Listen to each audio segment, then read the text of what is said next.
चलेंगे जहां पर बड़ी खबर निकलकर सामने आ रही है पटना से। एनडीए में सीट बंटवारे को लेकर के मंथन जारी है। जी एनडीए में सीट बंटवारे को लेकर के विचार विमर्श किया जा रहा है। एनडीए में सीट शेयरिंग के बीच उपेंद्र कुशवाहा की पोस्ट से हलचल बढ़ गई है, जहां पर उपेंद्र कुशवाहा ने मीडिया खबरों को भ्रम बताया है। एनडीए का सीट बंटवारा फाइनल नहीं है, इंतजार कीजिए, कुशवाहा ने पोस्ट कर ये बातें लिखी। जी आपको बताते चलें कि मीडिया में कुछ खबरें फैल रही थी कि सीट शेयरिंग को लेकर के अब जो है जो चीजें सामने आई हो सकता है उस पर मुहर लगे, लेकिन कुशवाहा ने कहा कि अभी कुछ भी फाइनल नहीं है, अभी इंतजार करने की जरूरत है। उन्होंने मीडिया की खबरों को भ्रम बताया है।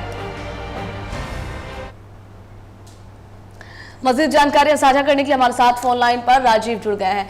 राजीव, देखिए, सीट शेयरिंग को लेकर के अभी बिहार में उठापटक देखने को मिल रहा है, चाहे वो किसी भी खेमे की बात कर ली जाए, लेकिन एनडीए की तरफ से उपेंद्र कुशवाहा ने एक पोस्ट किया है, कहा है कि एनडीए में भी सीट शेयरिंग तय नहीं, हालांकि बैठकों का दौर जारी है। मीडिया में कुछ भ्रम फैल रहे थे, क्या कुछ जानकारियां हैं इसको लेकर?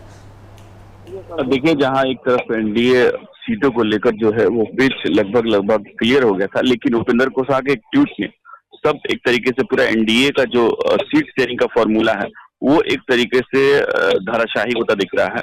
और जहां आज सुबह सुबह बाकायदा उपेंद्र कुशवाहा ने एक बड़ा ट्वीट किया है, उस पर साफ तौर पर लिखा है कि बहुत कुछ मीडिया में तैर रहा है, मीडिया जो तरीके से भ्रम फैलाया जा रहा है, एक तरफा जो चलाया जा रहा है, ऐसा कुछ नहीं है, पहले चीजों पर ध्यान देना चाहिए। मतलब ये है कि उपेंद्र कुशवाहा अभी भी फिलहाल नाराज चल रहे हैं। मतलब ये साफ है कि उपेंद्र कुशवाहा जो पहले सीटों की डिमांड कर रहे हैं उस पर अड़े हुए हैं।